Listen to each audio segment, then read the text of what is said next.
Hello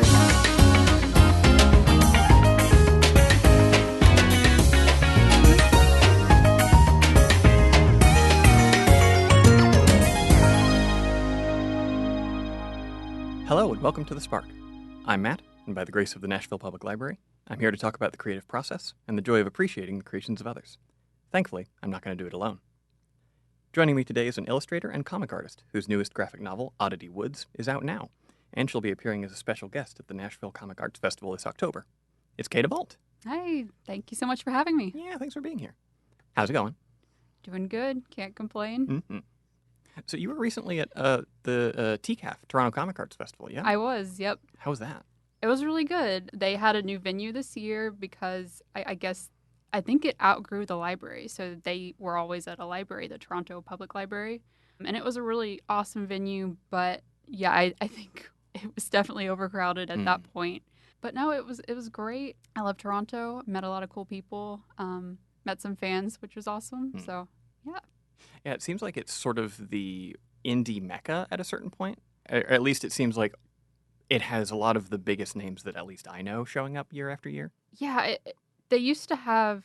Well, I think they still do. I think they changed organizers this year, so I'm not sure. They used to get a lot of people from like internationally to come in, and I think with the current climate, they couldn't do that this year. But yeah, it's definitely like a bunch of indie people, which I love.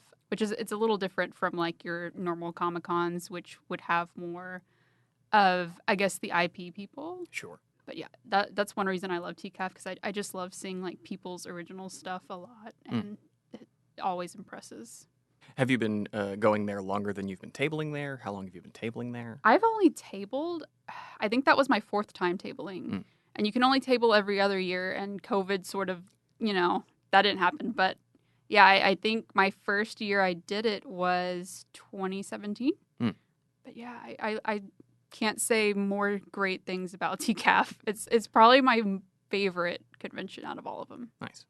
I think I particularly have in my mind the vision of the previous venue, that particular branch of the Toronto Public Library, because I think it featured heavily in Scott Pilgrim. Did it? And like some early volume of Scott Pilgrim. It's the like crazy mod building with elevators that are like yeah. It's such a cool building, man. I am sad we're not there anymore, but it did get really crowded. Sure. So it's like I kind of did prefer. We did it at a sports complex this year, so there was just way more room. But that was good. Yeah. And now you could just go visit that building when it's less crowded. Yeah, exactly. Are there any comics you've been enjoying particularly recently as a reader? Recently, ooh, I have been picking up different. I mean, for research purposes too. I think I pick up a lot of children's graphic novels for sure. I'm trying to think of some I read this year. I go to my local library and just pick out a stack sometimes. Same. Yeah. I mean, I guess I could plug like some of my friends. Oh, please, by all means. So there's an artist, Scout Underhill, who actually lives in Nashville. Their book, D and Doggos, came out, I think, last year. It's really cute, it's really really sweet. Yeah. If you love dogs and D&D, I would definitely recommend that. There's another one. So the book is called Lunar Boy. Oh, yes. You've heard of that one, right? Yeah. And it's twin artist authors named Jess and Sin. That one was super good. It's about a transgender boy who is from the moon, who sort of is a found family story, finds a family and sort of learns more about himself and meets a bunch of other people who are similar to him. Definitely recommend picking that one up. Yeah, I mean, I could sit here all day and just think of different comics. But yeah, there's definitely a huge dearth of excellent middle grade graphic novels at the moment, and has been for some time, because that, I assume, well, I might as well lean straight into this.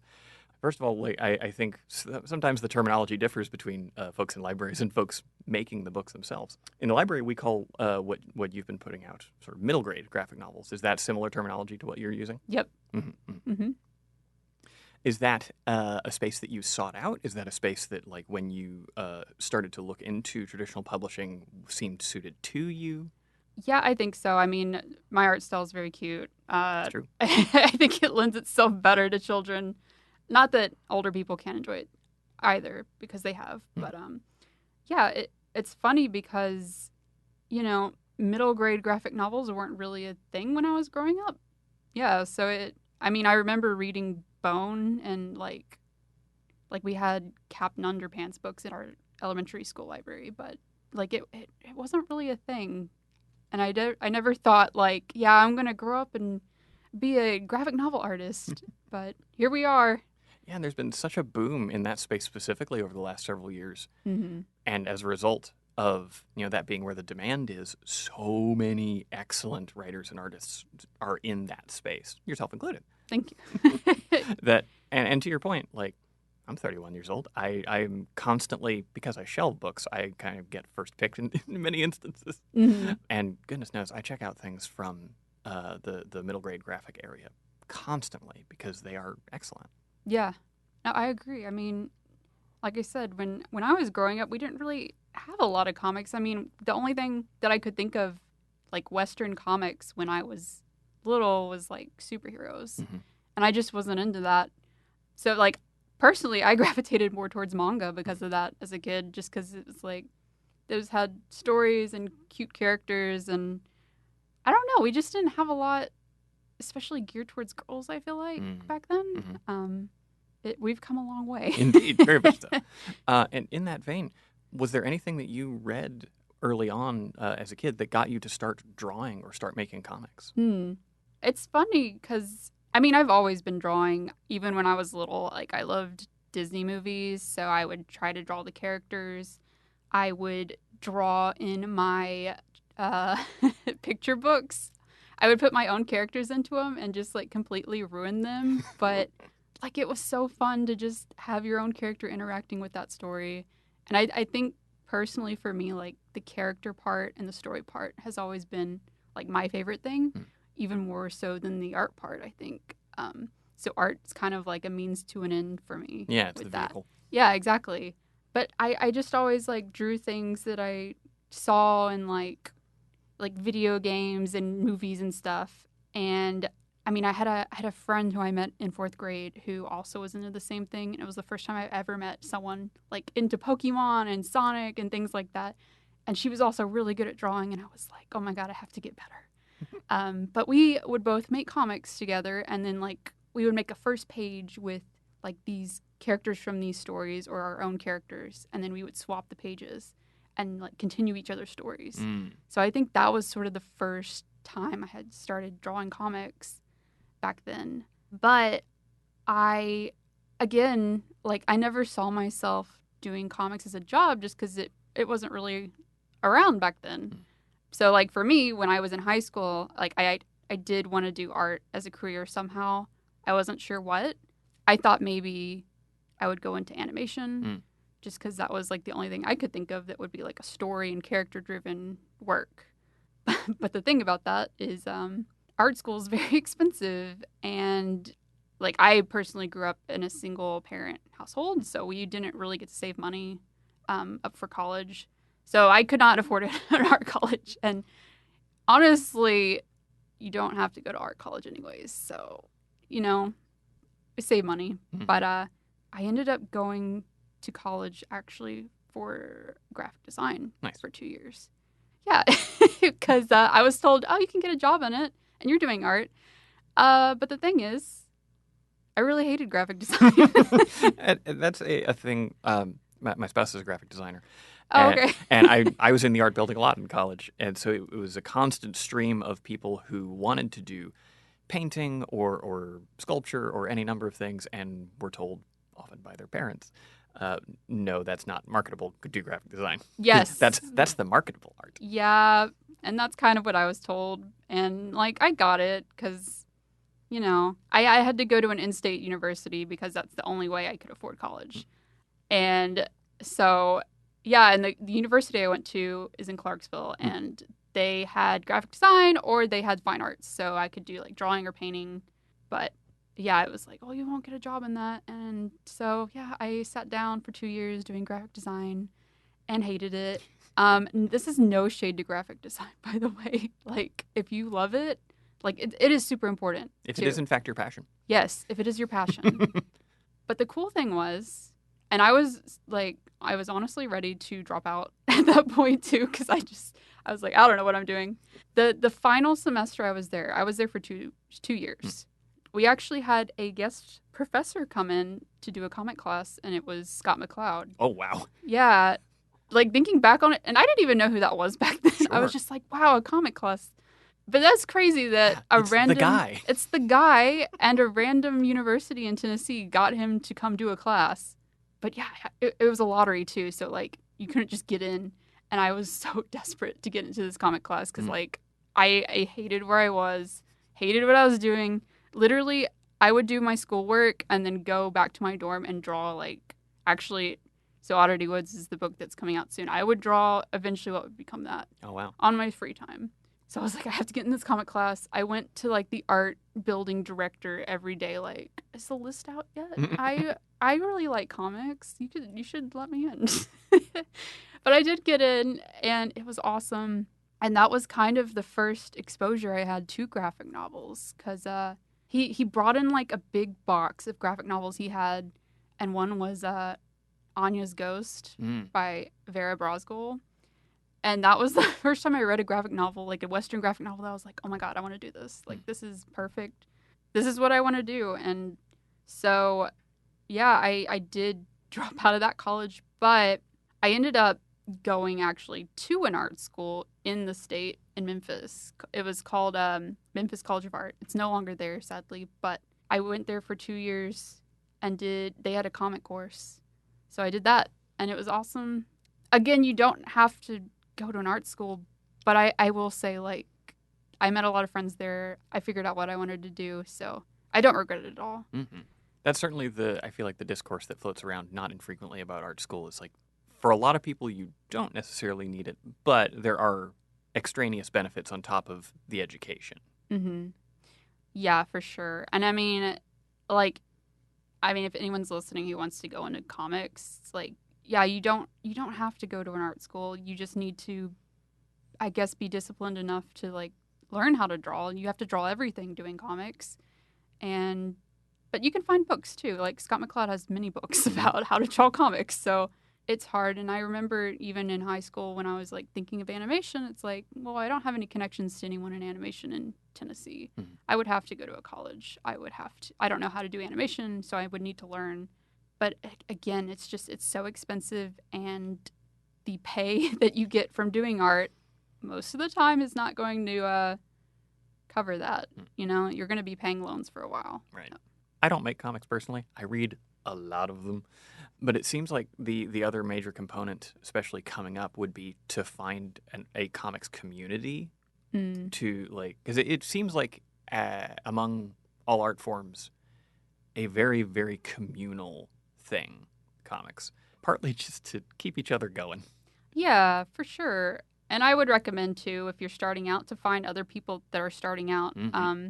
I know, because when I was starting out, I was like, how do I do this? Like when I graduated college, I had no idea how to get into publishing. Like, I went years struggling, self-publishing things, just being like, I don't know how to get into it. I went to different conventions. I met people.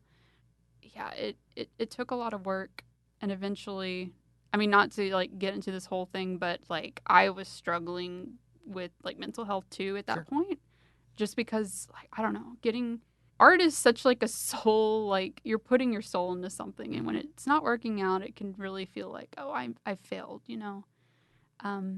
But once we did not have like, you know, a lot of mental health awareness when I was growing up, you know. We were just told you just need to like pull yourself up and do better. Mm-hmm. So once I figured out that was wrong, I got help for it, and I kind of took a step back and figured out like, all right, how do I move forward from here? And I was letting my anxieties sort of draw me back a lot. Basically, what I needed to do was to get a literary agent to get into publishing, because that you need an agent if you want to get published. And my thoughts were like, well, if a literary agent says no to me, that's going to be like so crushing, and I don't want to deal with that. So I'm just going to like self-publish until someone comes up and offers. And that doesn't happen. So yeah, once I figured that out, I did start querying for agents, and I did find one that matched, and she's awesome. And yeah, it just kind of took off from there for me. Excellent. Yeah. And a couple things based on that. I feel like that fear of rejection is stopping people from making things or putting things out that they have made is so enormous. Yes. It is one of the biggest roadblocks that should not be ignored. Yeah. No, for sure. And like for me, like I'm very much a perfectionist kind of person. So any sort of failure was like kind of hard for me. But now I've gone through a lot of rejection with my work. So it's like you kind of get used to it and you start to realize that like, yeah, it hurts, but you're not going to get anywhere if you're going to be afraid to even try. Yeah. Especially once you know what you want Mm-hmm. and being able to accept that if you want something, the possibility of not getting it is real. For sure. Yeah, for sure. And like with my first book, Star Knights, and I know I just said that this doesn't work. However, I was at a convention and someone who was starting an imprint with Random House came up to me and was like, so with Star Knights, I had like a little mini zine that I made about that character that ended up inspiring the book. And she had picked up that zine and she liked it a lot. She emailed me later just saying that. And I was like, okay, so can I pitch to you? Is this like an opening for me? And she said that I could. But again, like I was so afraid to get rejected. But anyway, a lot of therapy later, I ended up still sending something. Like I figured it out and I was like, okay, here we go. And yeah, they ended up picking it up. So that was the first book that I had. And you pitched that one on your own before you had an agent. I did. So I pitched it on my own, which probably shouldn't have done that just because, and honestly, I feel like publishers really shouldn't even do this, but they can lowball you a bit with your advance if you're not unagented. So I ended up finding an agent right after that and being like, hey, can you look this over? I have an offer. And yeah, that worked out. Nice. I feel like development of art style is a thing that gets talked about a lot in terms of someone's progression as an artist. Did the zine for Star Knights sort of stylistically, the thing that became Star Knights, did it look a lot like this finished product? Yes. I think I drew better. I don't know. I'm thinking of the zine and I'm like, oh man, that was really old and the art was old. So the first thing I actually did was Oddity Woods. So I did that as a webcomic, like straight out of college. And like I was saying, I was working on it as early as, 2012, whenever I was in that old college. So that was also very cute. But yeah, I don't know. I've always been kind of influenced by the cute manga style, and I just kept going with it. I think recently I've been trying to do like a little, like for the books I'm working on right now, like the characters are a little older. So like Star Knights, the two characters are very young, probably. Their ages aren't mentioned, but they're probably like little babies. They're based on a frog and an axolotl. But like Misfit Mansion, the characters are like 11. I just did a sequel to Misfit Mansion where the characters are 13. In Oddity Woods, the characters are 13 and 14. So it's kind of like trying to figure out how more to make them older. I think I used to draw more like cutesy, chibi style, in my opinion. It does progress. It does progress. And like with Oddity Woods, I redrew like the first chapter of it just because I was like, I can't look at this. This was very old. Sure. And it does look very different. And I'm very proud of it, how far I've come. I bet. So with all of your stuff that I've read thus far, particularly Star Knights and Misfit Mansion, I think one of the ways that the manga influence makes sense is this really broad but varied visually cast with just a lot of really delightful character designs. Thank you. That said, do you find yourself in these large casts finding like, but this one's my favorite to draw though? Yeah, I think so. I think the main characters are probably the best, I think. And like with Star Knights, I really enjoyed the character design in that one because like they're all based on animals. So I had to think like, how do I portray some of these animal traits in the human forms? And that was really fun. Like Misfit Mansion was also fun because it was like a bunch of monsters. Right. And I think I just really love drawing monsters, which is probably why there is a monster at least in every book I draw. But yeah, in Oddity Woods also really love drawing the monsters. Yeah, it means a lot because the character design part I think is something I really enjoy. I think I actually start with the main character design when I'm first creating a story, when I'm thinking about it, because with Star Knights, the main character who's Tad, he's a frog. I started out drawing him, and then I was like, I'm going to do like a little zine of him on an adventure because I really like his design. Same with Misfit Mansion. Iris is the main character. She's like a little blue monster girl. I drew her randomly with like this little idea that was like, it's like a little summer camp for monsters, and she's at the summer camp. And when I was first like thinking harder about, what graphic novel do I want to pitch first? It was always between Star Knights and like Misfit Mansion. But I couldn't figure out what to do with Misfit Mansion because I was like, it's a camp story. I've never been to summer camp. I don't know how to write about a summer camp. I don't want to write about a summer camp. So that one took the backseat while Star Knights was going on. Yeah, and starting with the main characters makes a lot of sense in terms of like setting a tone and style for everyone else that you can sort of bounce off of, I imagine. Yeah, for sure. Would it be fair to call Star Knights sort of magical girl inspired? Oh, yeah, for sure. No, definitely. It's very magical girl, very like Kirby, like from the video game. Yeah. I got the sense when I reread both Star Knights and Misfit Mansion leading up to this. I got the sense of Astrid being a favorite to draw. Oh, yeah, she was.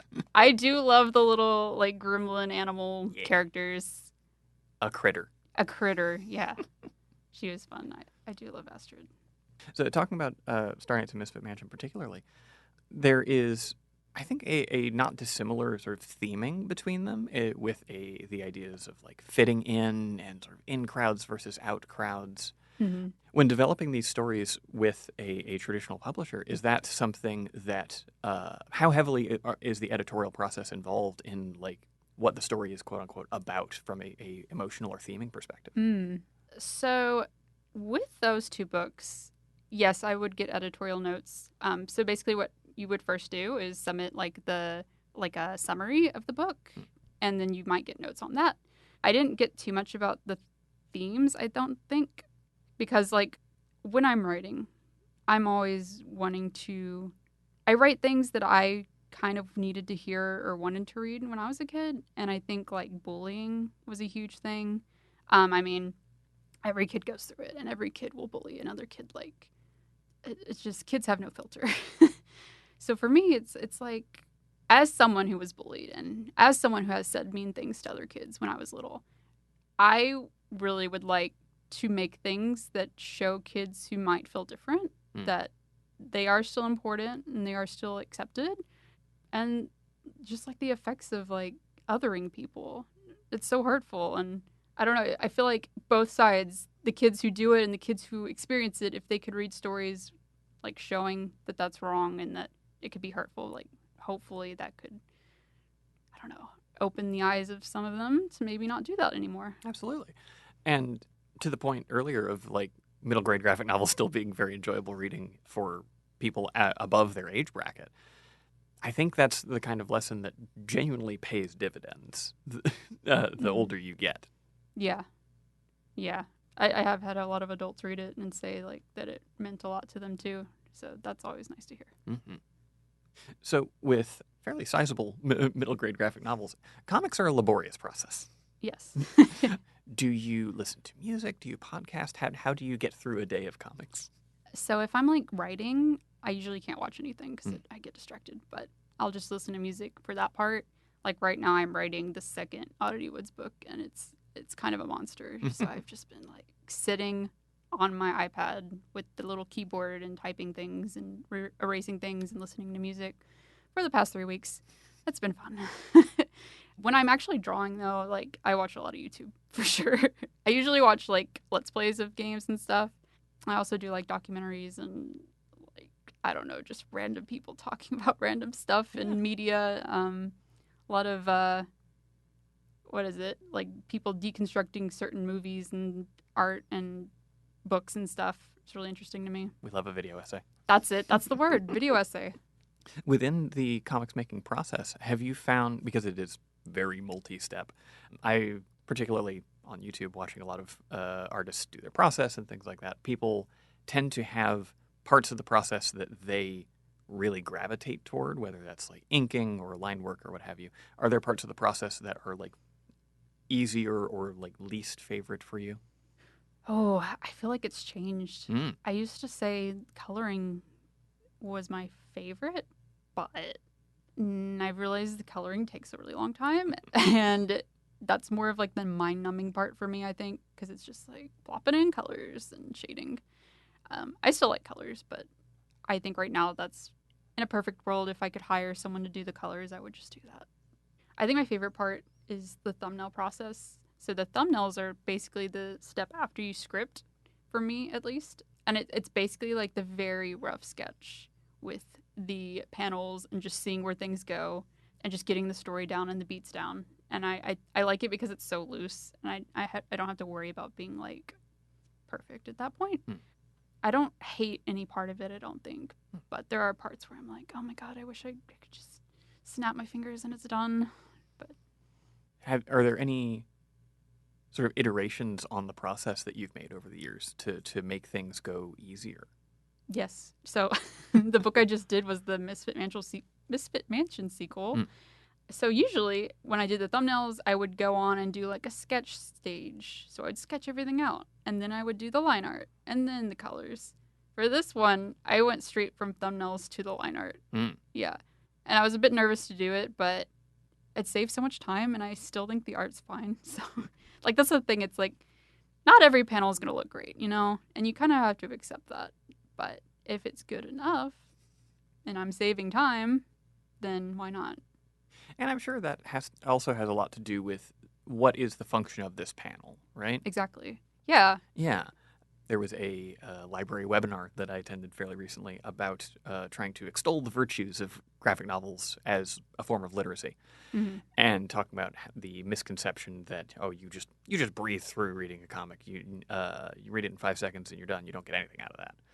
And the person running the webinar very correctly pointing out that like, if you're doing that, maybe you're not actually reading the comic. You're just sort of reading the bubbles and moving on, which I think is true.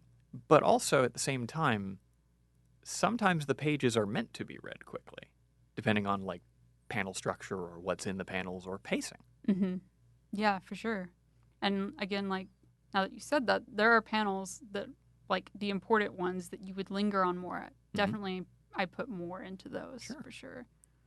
That's cool you're doing a seminar though, because like, yeah, that is a big thing. A lot of parents are like, why should my kid read graphic novels? They should read like big prose novels. And I'm like, yeah, but at least your kid's reading. Yeah. And I'm not a neurologist, but it feels like, at least for me, it feels different.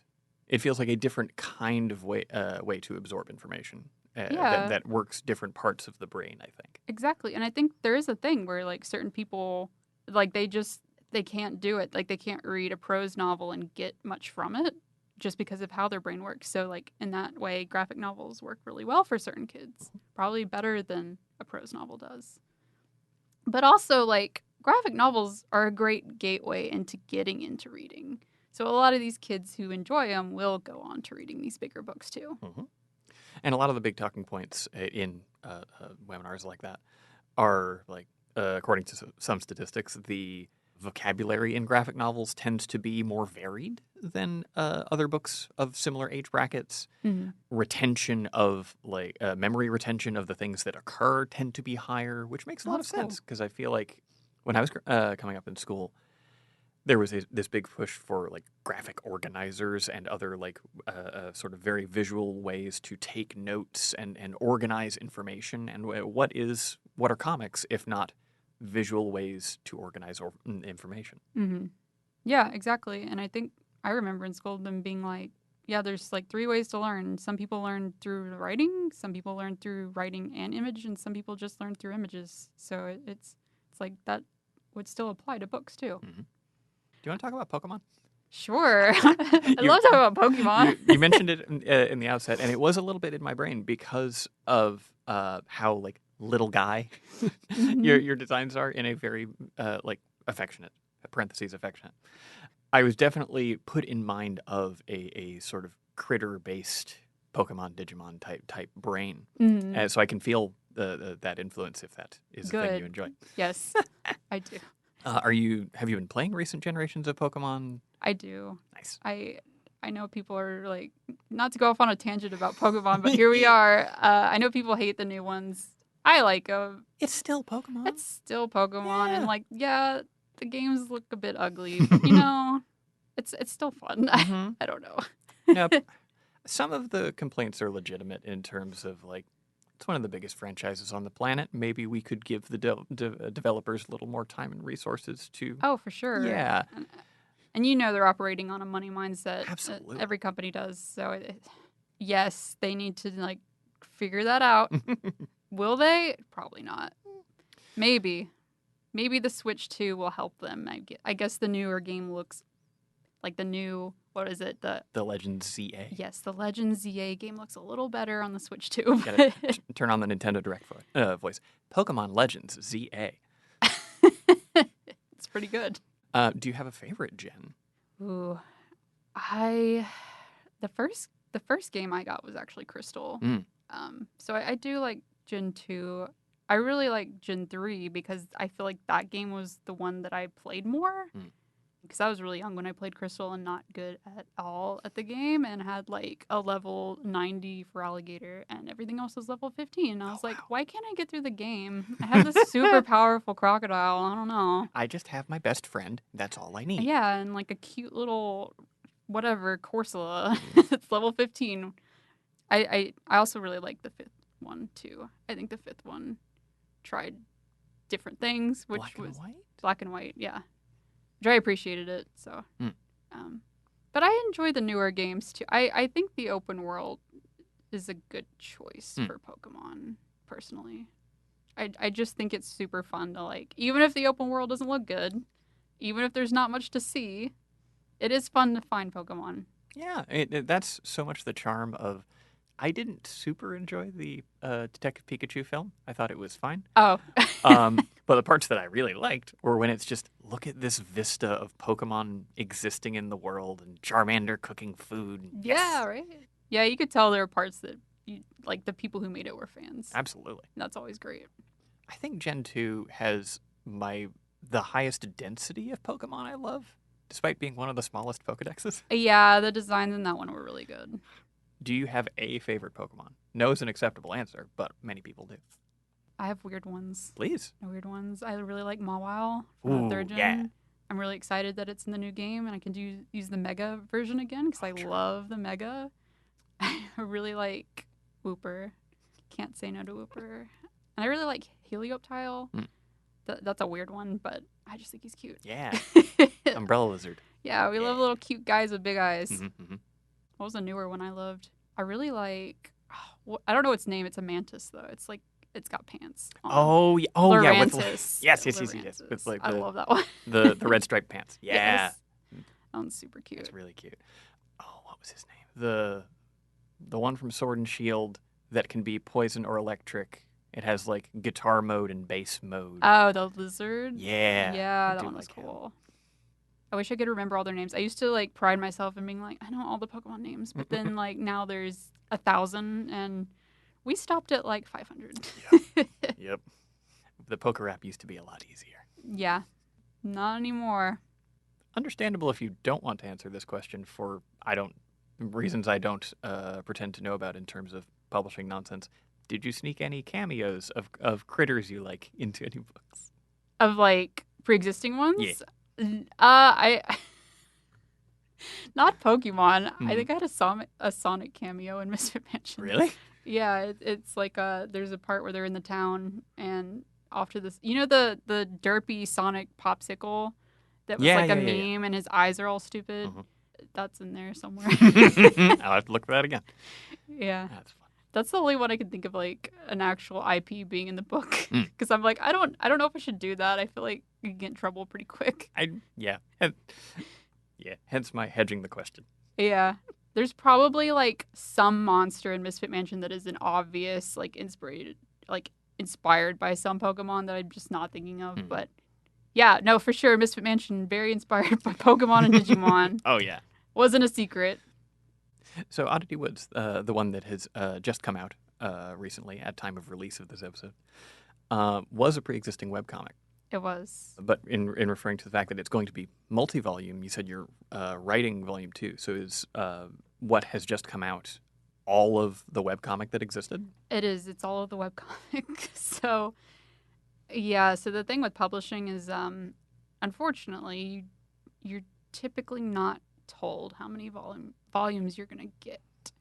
Unless you get lucky or you're like a big popular author, then maybe you can get like a big 3-4 book deal off the back. But like for us, we got a 2-book deal. So yeah, that's something I'm struggling with right now actually, is like, okay, how many books are they actually going to give me and how much should I cram in here so that I can finish it, but not have to risk, like, no, we're not going to do anymore because you didn't sell enough. Like that's unfortunately the thing. It's a business. Yeah. If it doesn't make the money, they're not going to want to invest. That's just how it is in this capitalistic society we live in. But yeah, so the first book it's almost 400 pages because I was just like, I'm just going to put the whole webcomic, and it's edited too. So it is the full webcomic, but there are changes that I think are for the better.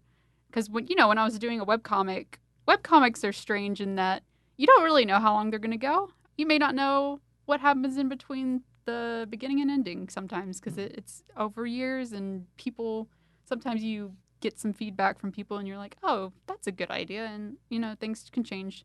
But I did figure out during the time of the hiatus when I stopped doing the webcomic, like, okay, this is the story, this is what's going to happen, and I can fit it in this many books. So yeah, the first book is the full webcomic. It's almost 400 pages. It's big. I like it. And Oddity Woods is different from Misfit Mansion and Star Knights. Because those two, they're a self-contained story. There's beginning, middle, end. Oddity Woods is a long-form series that builds up to an ending over multiple books. And my idea for Oddity Woods was always like, every chapter is a new mystery that the kids solve. So, like, the first book is the beginning and the first chapter where they solve their first mystery. And that's where it ends. And then the next book will have more mysteries and more places that they visit in this world. So, yeah, it's different. I'm not sure how some fans of the other books may take that, but I still hope they enjoy it. I think they'll still enjoy it. I'm certainly looking forward to it. Thank you. But yeah, in terms of the not knowing how many volumes you're going to get, and comics particularly having a long history of being long form and volume based, I think a lot about when I'm reading graphic novels, particularly in the middle grade zone, like what is the kind of pressure that exists to make it so that maybe you end on a cliffhanger, maybe you leave something hanging so that there is more demand, but is that less satisfying creatively than telling a complete story? Yeah, I always think when I'm doing mine, well, like thinking about like Star Knights, how it ends, it's like Astrid comes back to the planet and they get their little powers back and they go on new adventures. So like maybe that's the thing that can be explored, but we don't have to because, their story is also over. The arc is completed. Yeah, the arc is completed for that. And we're not doing a sequel to Star Knights because it didn't sell that well, but I still think it's fine to be on its own anyways. I think it works very well on its own. And Misfit Mansion, it's like there's still open-ended things, but it still ends. But that's why it was funny because when Misfit Mansion came out, it sold really well. So the publisher came back a few months later and were like, "Oh, you want to pitch a sequel?" And I'm like, I could. I can still think of ideas. So that's what we did. Nice. Yeah. So there's enough there to keep it going, but ending it in a way that it doesn't have to, I think, is important for those. Oddity Woods, no, that ends on a cliffhanger. It is not done.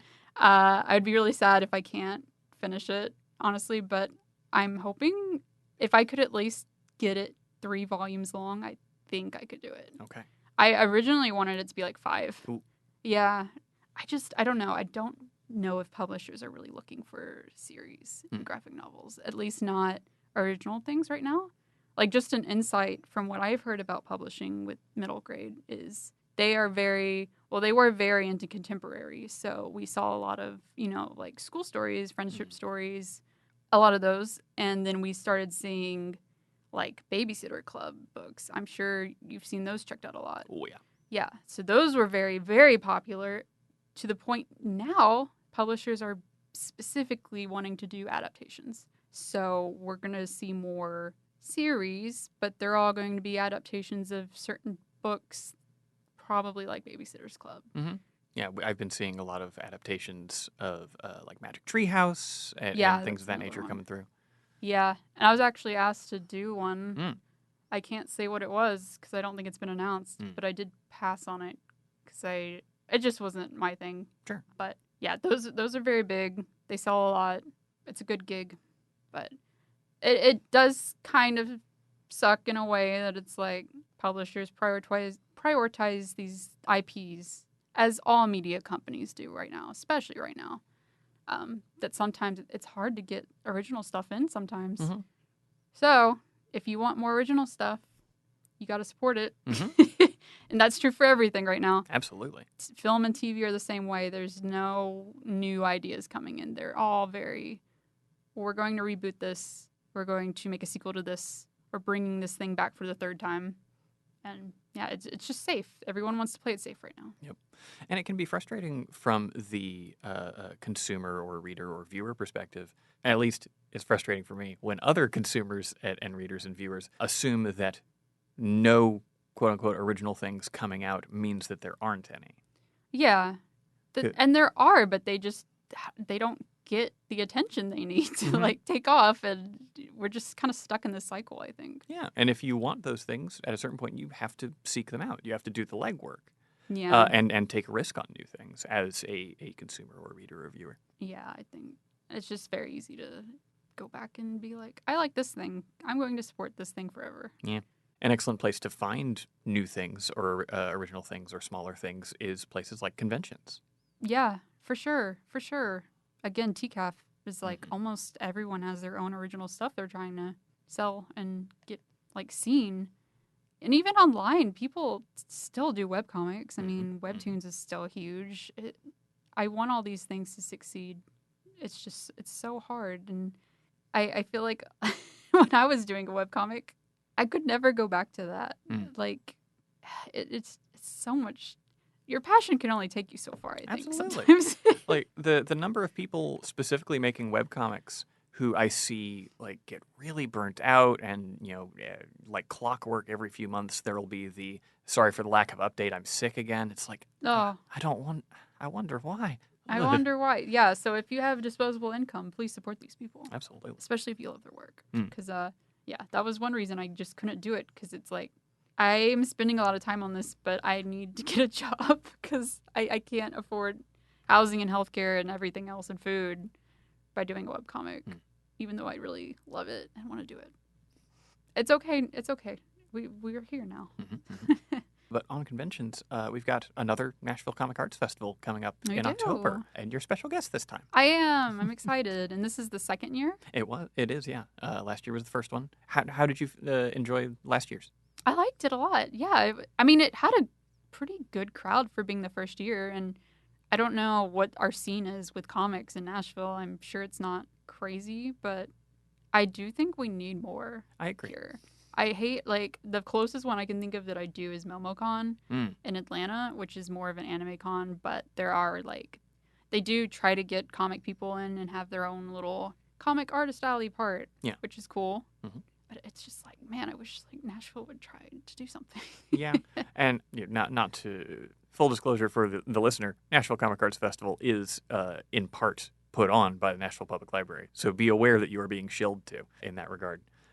But as a lifelong comic reader who's only started to read more the older I get, and I volunteered at the event last year, it was really good. It was really good. It was such a good turnout. And to your point, I didn't know what to expect for a Nashville comic scene. And a lot of the folks who tabled there were from like St. Louis or Savannah, just within the region. But I was very impressed with the turnout, both people tabling and the amount of people who showed up to care about it. Yeah, and I saw on their Instagram recently, they said, like, I don't know what the number was, but it was a lot of people applied this year. Yeah, it's good. Yeah. So for the listener, the Nashville Comic Arts Festival will be happening on October 4th this year. It's free. Kay will be there. I will be Come there. see us. I'll be doing something. I think I'm giving a presentation. Oh, excited. Yeah. So we will talk more about my work.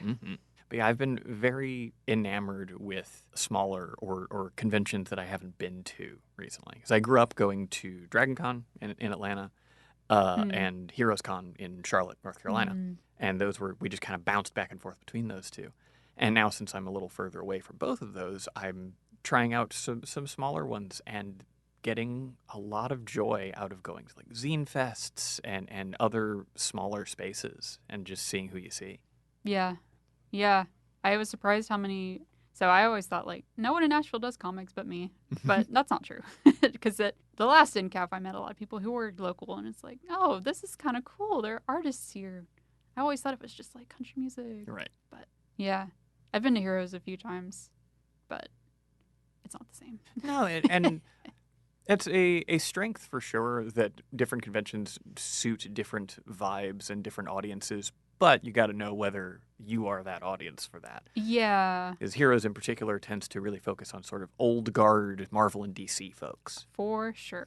For sure. I should have known that, but I tried. But I am doing one in, have you heard of the Columbus Crossroads comic something? Yeah, Cartoon Crossroads Columbus? Yes. Yes. Something like that. I've heard of it, not been to it yet. Would like to. I'm going this year. Are you? Yeah, I heard it's really good. Ooh. Yeah. That's the one partly put on by Jeff Smith, right? Of Bone. Oh, I guess so. I think so. they do bring like a lot of big cartoonist people too, so I'm excited for that. I'll fact check that for the edit, but I'm pretty sure that's true. I think so. I always see like Bone stuff on it. Mm-hmm. As someone who obviously is thinking about comics a lot, is there anything that is just like front of mind for you that you want to sort of give platform to or just talk about more about the making of or the space of comics? Anything just taking up brain space these days? Yeah. Let me think. I'm really interested in how Western comics will evolve, I think. Because they're, like we said, children's graphic novels are still fairly new. I mean, I would say not late, but like the 2010s. It feels that way, yeah. Because anything older than that I'm shelving is typically for more of an all ages or like comic strip. Your Calvins and Hobbes and so on. Mm-hmm. Yeah. I don't know. I wonder. Because like I said, right now we're sort of in the phase of adaptations, and I'm like, I hope fantasy could still become relevant again. Fantasy is very much like not the big thing for graphic or like for children's graphic novels right now, which I think is weird because I know kids love fantasy. We have tons of fantasy prose novels coming out all the time. True. But I guess it just doesn't make the money that like the adaptations are making. True. And it's also the interesting thing about making kids books is that you're not really appealing just to the kids. It's the parents. Mm-hmm. The ones with the money. It's the ones with the money. The ones who go to the library. Oh, what are parents buying? Well, they're probably going to buy things they're familiar with, right? So that's probably why adaptations are doing so well. And you're always going to get the parents who are like, well, fantasy's not as good as like contemporary when they're telling me like, or the contemporary books can give you like morals and lessons about real life that are useful for my kid, but it's like fantasy also does that. It's like, what do you think fairy tales were for? Yeah, right. Perchance. So we'll see. I also really hope like the young adult space could take off more graphic novels. It seems like it hasn't, and I'm not sure why. Yeah, as a reader and also someone who shelves books in a library, to some degree it feels like maybe the YA space is a weird middle where there's a lot of things in what in the library we call juvenile graphic, middle grade and younger, that are just a skosh away from being old enough to be YA, and some stuff in YA that's like, this could be in juvenile. And I'm sure that's publishing stuff. I'm sure that's marketing stuff, which way they float it.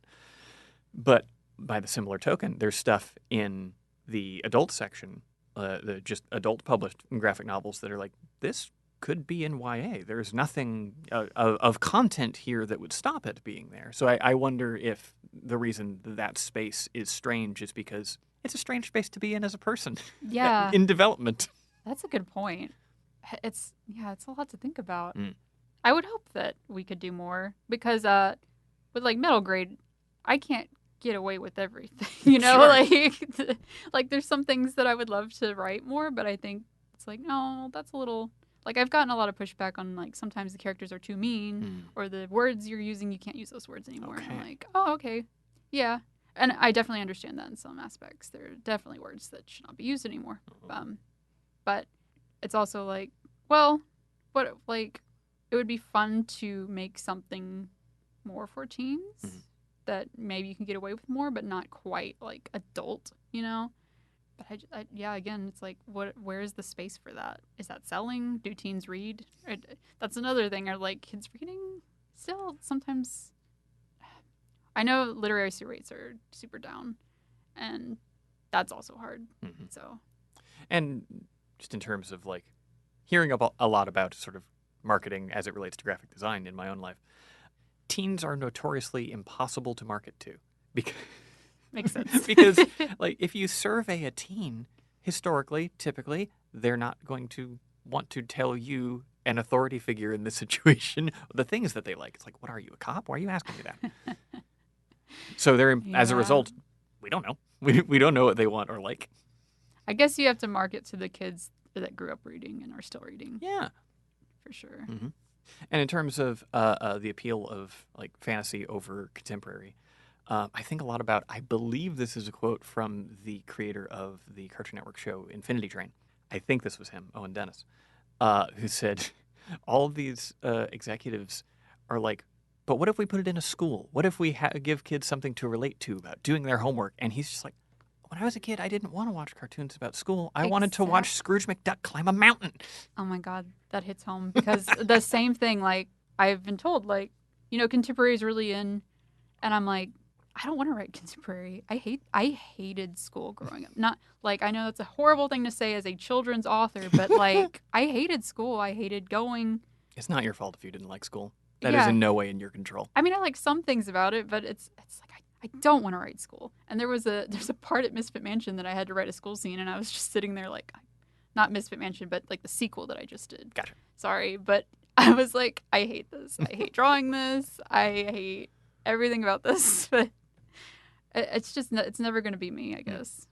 And it's fine. I think those stories are important too, though. Yeah, I'm not saying like, oh, contemporary sucks. They're important. They should exist. I understand why they sell too.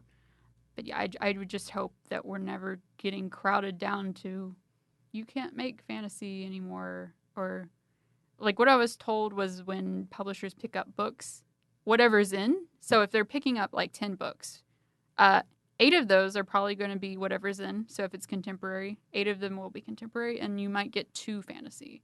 So it's basically we're limiting the market a bit. But if a fantasy book takes off, then they're going to start shifting. So we're always shifting. Yeah, it's always the market. Yeah, constantly observing the trends. Yep. And to that point, as we've been saying this whole time, there's so much good stuff. There is. So if any of this sounds appealing, if any of this is not something that anyone listening has tried, please do. Like go to the nearest independent bookstore. Several in Nashville have excellent comic sections, and obviously, do what I do every time I'm at a different branch that I don't work at. Go raid the comic section. Yeah, and branch of the library. Even if it's like middle grade, there's so much middle grade that you can still get stuff from. Absolutely. Like it doesn't matter if it's geared for kids or it looks like it's for kids. Like a lot of it's still really deep. A lot of it's still really deep, and there's also this deep undercurrent of joy, I think, that I don't know if this is a publishing thing. I don't know if this is a what, but that undercurrent of joy exists way more in middle grade than other spaces that I read. So if that's a thing you need, you can get that very easily and with genuine emotional resonance from a lot of middle grade graphic novels. Yeah, because we're not here to make depressing stuff for kids. We're here to be real, but you know, we're trying to be uplifting too. Well, I think that's going to be about our time. Great. It's been fun. Yeah, thanks for coming. Thank you so much. And thank you all for listening. As always, the show is brought to you because of the Nashville Public Library. So whether you're listening in Nashville or beyond, go find your public library, get a library card, and use it. Because the best way to support your local library is to let it support you with all the goods and services they offer. I bet there's more than you think. Thank you very much.